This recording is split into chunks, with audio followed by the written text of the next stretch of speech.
I believe that everybody should die of old age. But some kids really challenge that belief. Family Guy's created some of the most despicable children in television history. These aren't just annoying brats who throw tantrums at the grocery store. They're monsters and literal universe destroyers who happen to be under 18. Let's rank them from irritating to absolutely unforgivable. Kyle is Chris Griffin's school bully in the episode The Tan Aquatic with Steve Zissou. He's the classic antagonist who makes the fat kid's life miserable for no reason other than his own entertainment. Kyle stole Chris's paper route, he physically pushed and tormented Chris in front of other students, he made school a nightmare for someone who was already struggling to fit in. When Peter confronted Kyle to defend his own son, Kyle didn't back down. He mocked Peter relentlessly with childish taunts, showing zero fear or respect for an adult trying to protect his child. That arrogance pushed Peter over the edge. What followed was one of the most satisfying beatdowns in Family Guy history. Peter lost control and absolutely destroyed Kyle, leaving him bloodied and broken on the ground. Kyle forgave Peter afterward by saying he was cool, even encouraged Peter by explaining how good bullying feels, which turned Peter into the neighborhood bully for the rest of the episode. You don't have to apologize. I would have done the same thing. I mean, bullying makes you feel pretty cool. Yeah, I guess it was kind of cool. Kyle is a standard bully. He's cruel, mocking, and physically aggressive toward weaker kids, but he doesn't commit any felonies beyond typical schoolyard assault. His role's limited to one episode, and he got his comeuppance quickly when Peter beat him senseless. Bruises fade, a handwritten promise to make someone die slow? That's forever. Eliza Pinchley is a British girl who shows up in the episode, one if by clam, two if by sea. After her conman father Nigel gets arrested, Eliza's sent to an orphanage. Stewie tries to civilize her into a proper lady, teaching her manners and refinement. It works for a little while before she reverts to her rowdy ways. After Eliza's father is extradited to Britain and hanged for insurance fraud, Eliza blames Lois Griffin for destroying her family. In a letter to Stewie at the end of the episode, she makes her intentions crystal clear. She vows to make Lois suffer. If it takes the rest of my life, I shall see that she suffers a slow and painful death, Eliza. That behavior shows planned murder. In real legal terms, stating your explicit intent to kill someone could qualify as conspiracy to commit murder. Eliza promised to dedicate her life to ending Lois Griffin's existence. She never returned to follow through on the threat, but fans have actually suggested the show should bring her back as a villain who tries to assassinate Lois. Her stated murderous intent gives her more weight than the purely annoying characters.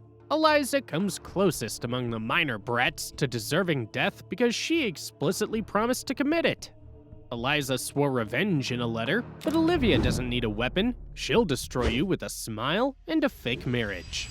Olivia Fuller is a toddler actress who serves as Stewie's rival and occasional love interest in multiple episodes. She's sassy, entitled, and emotionally manipulative in ways that would be impressive if they weren't so infuriating. Her dynamic with Stewie is toxic from the start. In Chick Cancer, they enter a fake marriage that quickly sours into constant fighting and one-upmanship. Olivia initiates rejection and emotional games that drive Stewie absolutely insane. The relationship gets so bad that Stewie eventually locks Olivia and another toddler named Victor inside a cardboard playhouse and sets it on fire, attempting to murder them both. She miraculously survives for later appearances, but the fact that Stewie tried to burn her alive shows how deeply her manipulations pushed him. Now, Olivia doesn't commit any independent capital crimes herself. The real danger usually comes from Stewie's reactions to her behavior. But her diva-like entitlement and constant emotional manipulation make her one of the most hated brats in fan circles. I hope I'm allowed to do this. My mommy says don't run with scissors. She's so cute. I love children. Look at my kids. She's more annoying than monstrous, but annoying enough that fans cheered when Stewie tried to set her on fire. Stewie set Olivia on fire, and the internet said she deserved worse. Now imagine being so hateable that the actual writers of the show murdered you off-screen just to shut you up. Doug is Stewie's smug preschool rival, and he might be the most intensely disliked one-off character in Family Guy history. Not because he committed any serious crimes, but because he's so insufferably arrogant that fans genuinely celebrated his death. Doug is a highly intelligent baby who speaks with extreme condescension. He constantly tries to one-up and humiliate Stewie through dirty tactics, treating every interaction as an opportunity to prove his superiority. The final major appearance in The Candidate, Doug runs against Stewie for Class Snack Captain. Instead of competing fairly, Doug resorts to slanderous posters, lying about Stewie's involvement in the January 6th Capitol riots and spreading rumors that Stewie was a whoops baby. The show acknowledged this hatred by killing Doug off-screen. Stewie casually announces, "Oh, and Doug died in a commuter plane crash this morning." Fans celebrated the death as perfect karma with comments calling it the Family Guy version of Poochie dying. Doug commits 0 death penalty eligible crimes, no murder, no assault, no felonies at all, but his extreme brattiness and ability to make viewers root for his demise puts him in the deserve to die category purely through personality. Sometimes being insufferable's enough. Doug's biggest crime was being unbearable at a preschool level. From here on out, we're talking actual felonies. Kevin Swanson is Joe's son and Chris's friend, and his story is more complicated than pure brattiness. He starts as a tragic figure before piling on enough crimes to warrant his place on this list. In Thanksgiving, Kevin returns home after being presumed dead in Iraq. The town throws him a hero's welcome. Everyone celebrates his miraculous survival. Except Kevin didn't survive combat heroically. He deserted the army, faked his death, and accepted praise he never earned. That's textbook stolen valor and desertion, crimes that could result in a court-martial and serious jail time. His behavior gets worse in later episodes. Peter catches him beating his meat with a knife in one scene. He attempts hanging himself in another. I'll hang out with my godson, Kevin. Get out! He was masturbating with a knife. In Stand By Meg, he live-streams a self-immolation attempt purely for attention, endangering himself and traumatizing everyone watching. But the culminative pattern of military desertion, stolen valor, public endangerment, and possible identity theft still crosses felony thresholds. His actions mock military sacrifice and put lives at risk, even if the underlying cause is trauma rather than malice. His arc feels like karma for faking heroism, but there's enough tragedy in his story to make the deserve to die label feel harsh. He's the closest thing to sympathetic on this list, but that doesn't erase what he did. You could argue Kevin deserves pity more than punishment, but nobody's making that argument for Penelope. Penelope is Stewie's brief girlfriend in the episode Mr. and Mrs. Stewie, and she matches or exceeds his evil with one key difference. She actually succeeds at murder, while Stewie mostly just attempts it.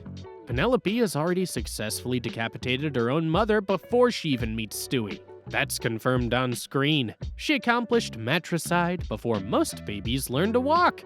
When she and Stewie start bonding, their dates aren't romantic dinners or playground hangouts, they bond over killing. She feeds superglue-laced taffy to a playground bully as revenge. She joins Stewie in a globe-spanning murder spree as foreplay. Violence is literally how she expresses affection.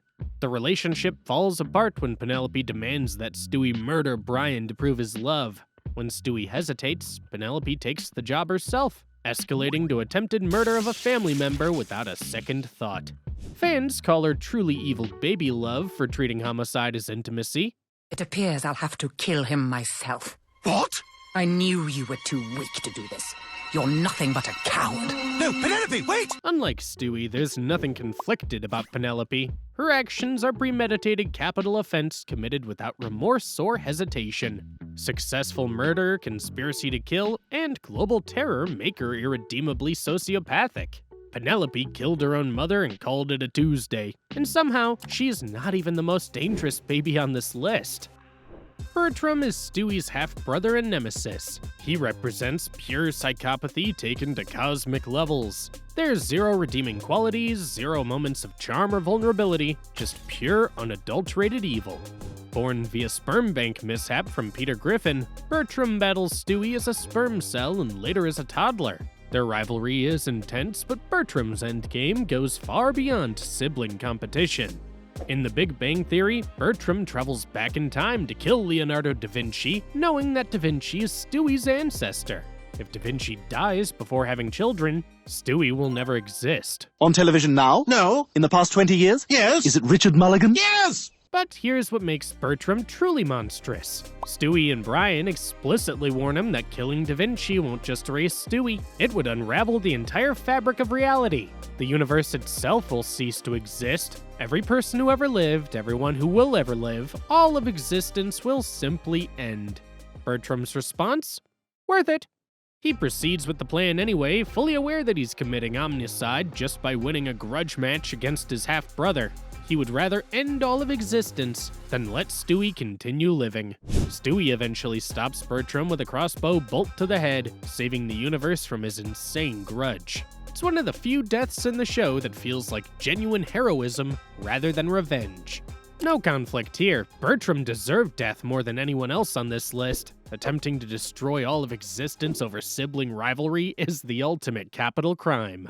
But we have two more people who deserve death, and one of them surprised even me when I was researching this, but should have expected it.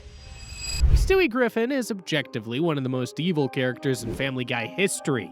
His rap sheet includes attempting matricide, genocide, and megalomaniacal world domination. He'd tried to murder Lois dozens of times across the series. In the two-part Stewie Kills Lois, he actually succeeds temporarily, assassinating her on a cruise ship and taking over the world in a dystopian timeline.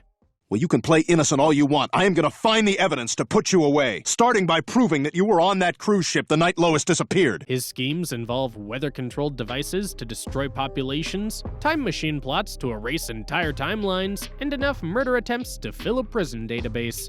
He admits to killing 7 babies and passing dialogue. He shoots Brian, he freezes guards in carbonite. His body count and genocidal intent would merit the death penalty in any serious legal system. And yet, somehow, fans love him. Stewie's British accent, pop culture references, and occasional moments of vulnerability make him the show's most beloved villain. His charm makes him likable in ways that Bertram and Penelope never achieve. He has genuine emotional moments with Brian. He shows growth across seasons. The show itself has softened his villainy over time, making him more mischievous than murderous in the later years. But objectively, Stewie Griffin is a terrorist-level threat who should have been eliminated years ago. The only thing saving him is charisma. 20 seasons of attempted murder, genocide, and world domination, and somehow the most disturbing rap sheet in this whole show belongs to the punching bag. Meg Griffin spends most of the series as the family punching bag. Everyone treats her horribly. Her own father forgets she exists. The abuse she endures would break anyone. But Meg's response to that abuse has turned her into a genuine monster. In Barely Legal, Meg develops an obsessive crush on Brian after he shows her basic kindness at prom. Her reaction isn't just teenage awkwardness. She knocks out Brian with a bag of dog chow, abducts him, ties him to a chair, and tries to do the deed with him while he's pleading for release. That's a violent sex crime that would carry life imprisonment in most jurisdictions. Her crime escalates from there, in the hand that rocks the wheelchair. Meg's crush on Joe Swanson leads her to frame Bonnie to planting Joe's gun in Bonnie's luggage. Bonnie gets arrested at the airport for a felony she didn't commit. That's evidence tampering that could have resulted in years of wrongful imprisonment. In Hard-Boiled Meg, she embraces a full criminal lifestyle, robbing elderly people and committing armed robbery. In Dial Meg for Murder, she returns from juvenile detention violent and dangerous, brutally beating Peter and terrorizing the household. But the darkest revelation comes in Trans Fat, where Peter casually mentions that Meg commits serial murders while wearing a wedding dress. He also reveals that she beats stray cats to death as stress relief. Serial murder, sexual assault, armed robbery, false imprisonment setups, Meg Griffin has committed death penalty-eligible crimes that would put her on death row in any realistic scenario. Her brattiness masks genuine sociopathic tendencies that have escalated across seasons. The family's abuse of Meg doesn't excuse what she's become. Plenty of people endure horrible treatment without turning into rapists and serial killers. Meg made choices that put her beyond redemption.